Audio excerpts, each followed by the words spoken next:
டெல்லிக்கு அருகே உத்தரப்பிரதேச மாநிலத்துல காசியாபாத் நகர்ல சாகிபாபா அப்படின்ற குடியிருப்பு பகுதியில பாரத் செட்டி அப்படின்ற ஒரு அடுக்குமாடி குடியிருப்பு இருக்கு. அந்த அடுக்குமாடி குடியிருப்புல சரியா பிப்ரவரி மாதம் 4ஆம் தேதி அதிகாலை 2:15 இருந்து 2:30 மணிக்கு அடுக்குமாடி குடியிருப்பான 9வது மாடியிலிருந்து பால்கனி மாடத்துல இருந்து 3 சிறுமிகள் என்ன செய்யறாங்க அப்படின்னா தற்கொலைக்கு முயற்சி பண்ணி கீழே விழுந்துடுறாங்க.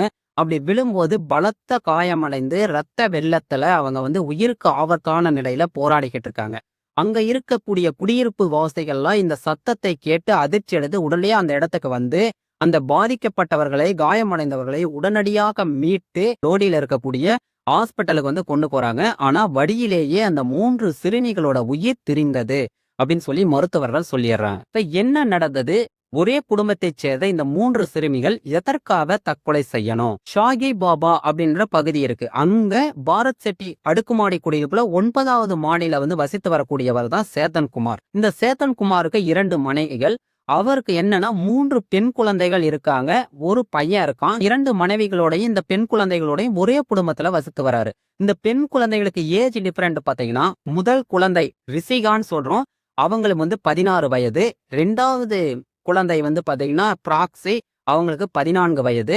3வது குழந்தை பாகி, அதுவும் பெண் குழந்தை, அவங்களுக்கு 12 வயது.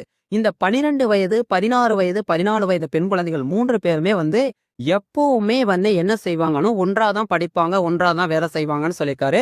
இப்ப இவங்க தற்கொலை செய்த உடனேயே காவல்துறைக்கு தகவல் தெரிவிக்கப்படுகிறது. தகவல் தெரிவித்த உடனேயே வராக காவல்துறை விசாரணை மேற்கொள்றாங்க. அவங்க தந்தை இடத்துல ஃபர்ஸ்ட் விசாரணையை ஆரம்பிக்கிறாங்க. தந்தை சேத்தன் குமார் என்ன சொல்றாரு அப்படின்னா, என்னுடைய 3 மகள்களும் கொரோனா காலத்துல இருந்து செல்போனுக்கு ரொம்ப அடிமையாயிட்டானே. அவங்க பள்ளிக்கூடத்துக்கே போகிறதுல கடந்த 2 ஆண்டு காலமா படிக்கவே அவங்க போகல. எப்பவும் செல்போன் கையுமாவே இருப்பாங்கன்னு சொல்லியிருக்காரு. அது மட்டும் இல்லாம அவங்க ஒரு அறைக்குள்ள போய் தாளிட்டுப்பாங்க. 3 பேரும் ஒன்னா சேர்ந்துதான் குளிப்பாங்க, உடை உடுத்துவாங்க, தூங்குவாங்க, செல்போன்ல கேம் விளையாடுவாங்க. இதுதான் அவங்களுடைய ரொட்டீன் ஒர்க்கா இருந்திருக்கு. இத பல நேரங்கள்ல நான் கண்டிச்சிருக்கேன். ஆனா அவங்கள அந்த செல்போன் அடிமையில இருந்து என்னால மீட்க முடியவில்லை அப்படின்னு சொல்லியிருக்காங்க.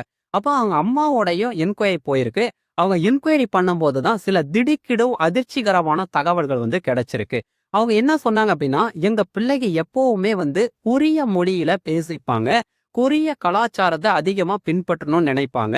எப்பவுமே என்கிட்ட என்ன சொல்லுவாங்கன்னா, நாங்க கொரியாக்காரர்கள், நாங்க இந்தியாக்காரர் கிடையாது அப்படின்னு சொல்லி அடிக்கடி அவங்க பேசிப்பாங்க.